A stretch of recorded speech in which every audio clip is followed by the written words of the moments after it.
9월 24일 새벽 예배를 시작하겠습니다. 사도신경으로 우리의 신앙을 고백하시겠습니다. 나는 전능하신 아버지 하나님, 천지의 창조주를 믿습니다. 나는 그의 유일하신 아들, 우리 주 예수 그리스도를 믿습니다. 그는 성령으로 잉태되어 동정녀 마리아에게서 나시고 본디오 빌라도에게 고난을 받아 십자가에 못 박혀 죽으시고 장사된 지 사흘 만에 죽은 자 가운데서 다시 살아나셨으며 하늘에 오르시어 전능하신 아버지 하나님 우편에 앉아 계시다가 거기로부터 살아있는 자와 죽은 자를 심판하러 오십니다. 나는 성령을 믿으며 거룩한 공교회와 성도의 교제와 죄를 용서받는 것과 몸의 부활과 영생을 믿습니다. 아멘. 다 함께 찬송가 268장 찬양하시겠습니다.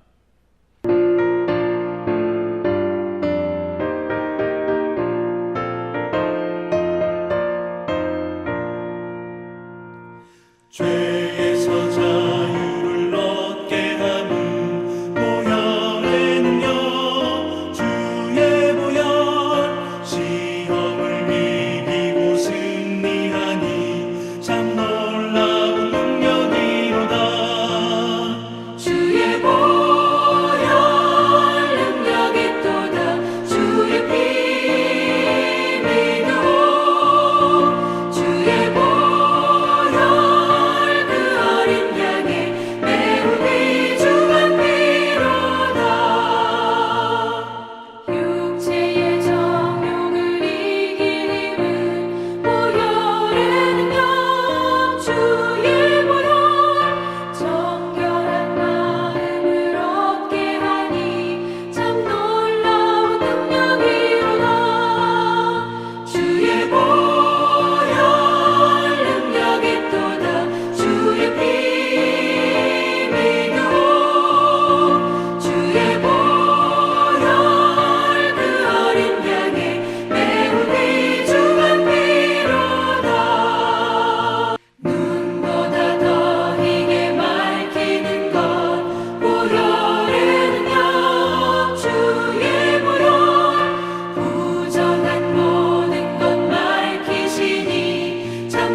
오늘 우리 공동체의 말씀 묵상 본문은 호세아 3장 4장입니다.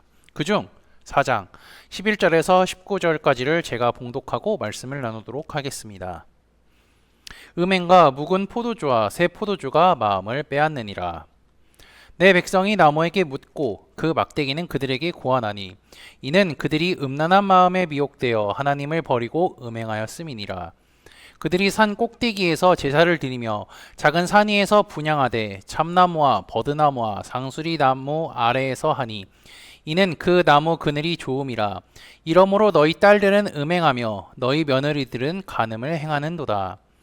너희 딸들이 음행하며 너희 며느리들이 간음하여도 내가 벌하지 아니하리니 이는 남자들도 창기와 함께 나가며 음부와 함께 희생을 드림이니라.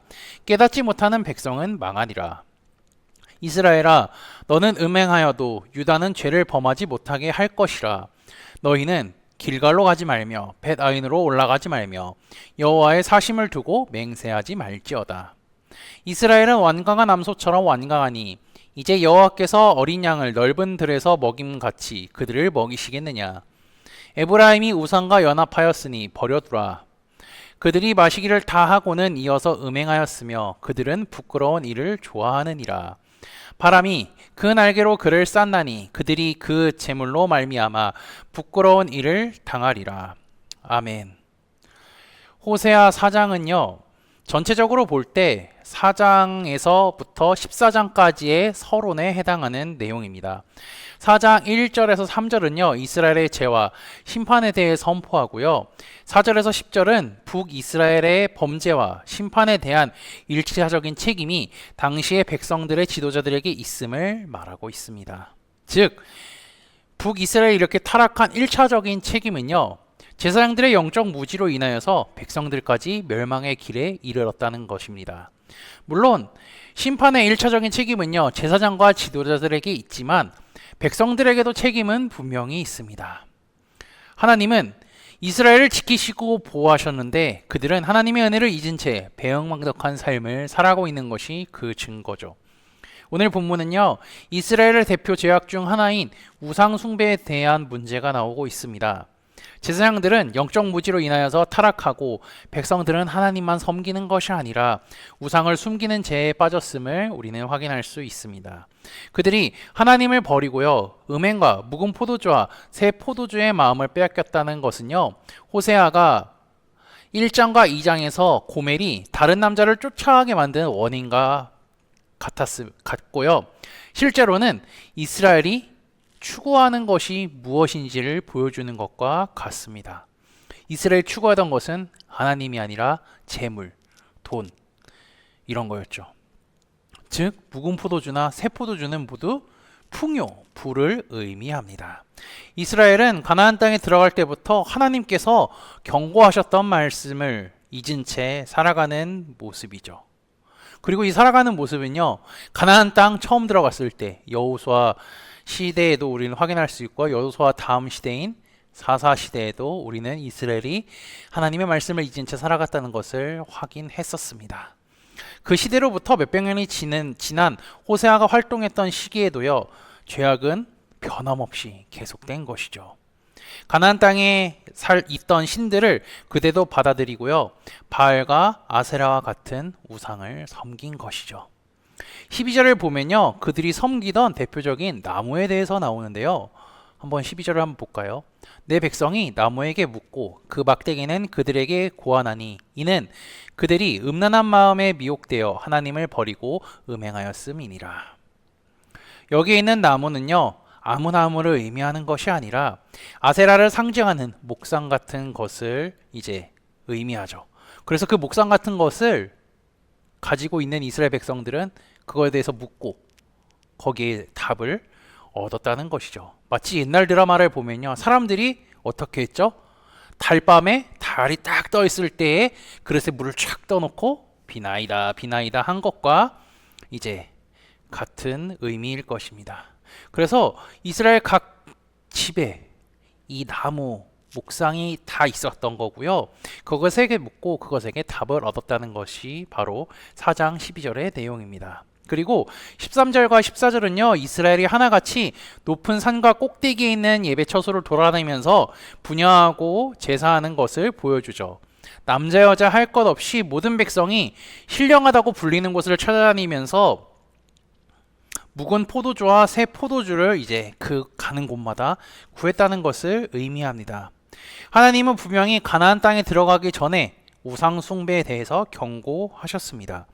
이는 출애굽기 34장 13절에서 17절을 보면 잘 나와 있죠. 하나님이 말씀하시는 음란은요. 우상을 섬기는 것이죠.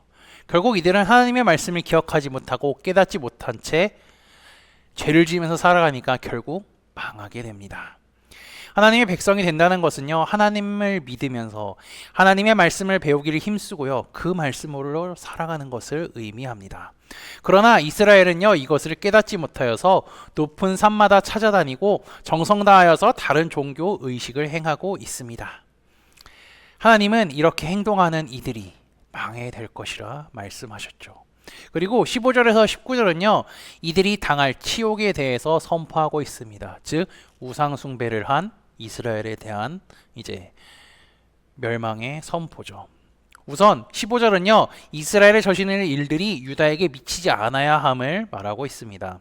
왜냐하면요. 죄의 전염성은 너무나도 크기 때문에 북이스라엘에게 퍼진 그 땅에 만연했던 우상 숭배와 제약이 남유다에게도 자연스럽게 퍼질 것을 하나님은 염려하셨던 것이죠. 그리고 이들에게 길갈에도 가지 말고 벳아인에도 올라가지 말라고 합니다. 원래 벳아인은요, 베냐민 지파에 존재하는 성읍인데요. 본문에서 말하는 벳아인은요, 베델을 가리키는 것이라 할 수 있습니다. 베델이 어떤 장소죠? 야곱이 하나님께 단을 쌓으면서 자신의 하나님으로 모셨던 곳이기도 하지만 여로보암이 금송아지를 세웠던 장소이기도 합니다. 북왕국에서 베델은요, 고대의 거룩한 지역의 영광이 기대어서 실제로는 우상 숭배의 장소로 변한 곳이라 할 수 있습니다. 그래서 아모스 5장 5절도 이렇게 이야기합니다. 베델을 찾지 말며 길갈로 들어가지 말며 브엘세바로도 나아가지 말라. 길갈은 반드시 사로잡히겠고 베델은 비참하게 될 것임이라 하셨나니. 원래 베델은 하나님의 집이라는 뜻을 가지고 있는데요. 벳아인으로 이제 이름이 바뀌었다는 것은요, 베델이 비참함의 집, 죄악의 집이 되었다는 것을 의미합니다. 그뿐 아니라 하나님의 살아계심을 두고 맹세하지도 말라고 하죠. 이 하나님의 살아계심을 두고 맹세한다. 이 맹세를 한다는 것은요, 하나님의 백성으로, 여호와의 백성으로 살아간다는 것을 의미합니다. 근데 그러한 삶을 살지 못하면요, 아무리 여호와의 이름으로 맹세하는 것은 아무런 의미가 없는 것입니다.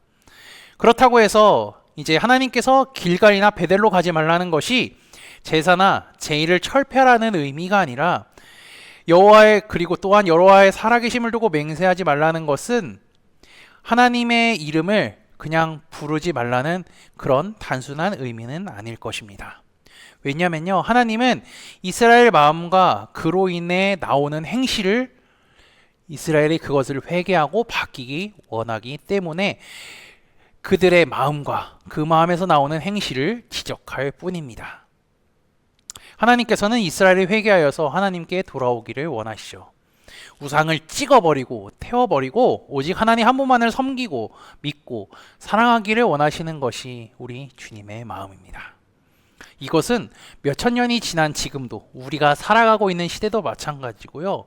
그리고 내일도, 10년 뒤도, 100년 뒤도, 1000년 뒤도, 주님이 다시 오시기 직전까지도 하나님은 모든 사람들이 우상을 섬기지 않고 하나님을 섬기고 사랑하고 알기를 힘쓰기를 원하신다는 것입니다.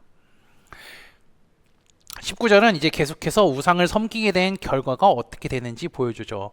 우상을 섬기는 자의 삶은요, 마침내 끝나기는 할 것인데 부끄러운 일을 당하게 될 것이죠.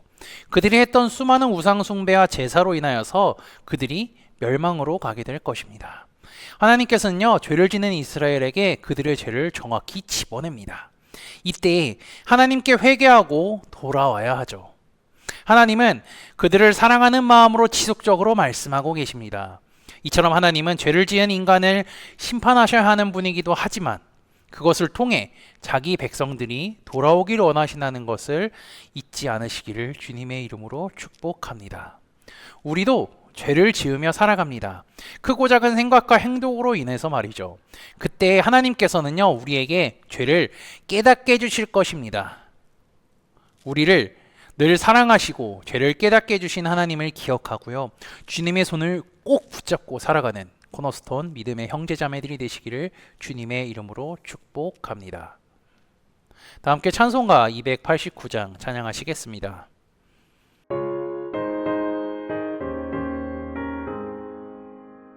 주 예수 내 맘에 들어와 계시고 변하여 새 사람 되고 내가 늘 바라던 참빛이 찾은 곳 주 예수 내 맘에 오신 주 예수 내 맘에 오신 주 예수 내 맘에 물밀듯 내 맘에 기쁨이 넘치고 주 예수 내 맘에 오신 주 예수 내 맘에 들어와 계신 후 망령된 행실을 끊고 머리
다 함께 기도하시겠습니다. 오늘 하루도 예배로 시작하게 하심에 감사합니다. 무더운 날씨 속에서도 우리를 지켜주셨던 하나님께 감사하고 좋은 가을 날씨를 통해 하나님께 감사하고 주님의 말씀을 주야로 묵상하며 살아가는 우리가 되게 인도하여 주옵소서. 지난주 말씀을 기억하며 기도합니다. 하나님이 기쁘신 뜻을 정한 다니엘은 말씀대로 살고 흔들리지 않는 믿음으로 살았음을 기억합니다. 그때 하나님께서는 그에게 지혜를 허락하사 느부갓네살 왕의 꿈을 알고 해석하게 해주실 뿐 아니라 왕의 총애를 받게 하셨습니다. 그리고 다니엘은 느부갓네살 왕이 될 수 있었던 것은 하나님의 계획에 있었음을 왕에게 알려주었습니다. 다니엘은 자기 나라를 멸망시키고 그가 포로로 잡혀온 것에 분노가 치밀어 올랐지만 하나님께서 원하시는 뜻을 위하여서 자기 감정을 억누르고 하나님의 뜻을 선포했습니다. 우리도 다니엘과 같이 내 감정과 내 생각이 아닌 주님의 뜻을 깨닫고 주님을 기쁘시게 하는 삶을 살게 인도하여 주옵소서. 하나님께서는 호세아를 통하여서 이스라엘 죄를 지적했습니다. 하나님께서 가나안 땅에 들어가시기 전부터 우상 숭배에 대해 경고하셨음에도 불구하고 그들은 무지했기 때문에 주님의 말씀을 잊고 자기 마음대로 우상을 섬기며 살았습니다. 우상 숭배의 끝은 멸망임을 우리가 기억하게 하시고 하나님께서 죄에 대해 지적하고 알려주셨을 때에 주께 회개하고 하나님만 섬기며 살아가는 우리가 되게 인도하여 주옵소서. 예수 그리스도의 이름으로 기도합니다. 아멘. 이 시간 합심으로 기도할 제목들을 나눕니다. 먼저 깨어있는 신앙과 하나님 나라를 사모하고 주님의 다시 오심을 기다리며 살아가도록 기도하시고요. 지금 당하고 있는 어려움을 극복할 수 있는 믿음과 지혜를 위해 기도하시기 바랍니다. 오늘 진행되는 요한계시록 성경 공부와 목요일에 진행되는 목회자 세미나를 위해 10월에 있는 전교인 수련회를 위해 소그룹 원들을 위해 우리 교회 환우를 위해 각자 가지고 계신 기도의 제목들을 놓고 기도하시기를 바라며 오늘도 주 안에서 승리하십시오.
주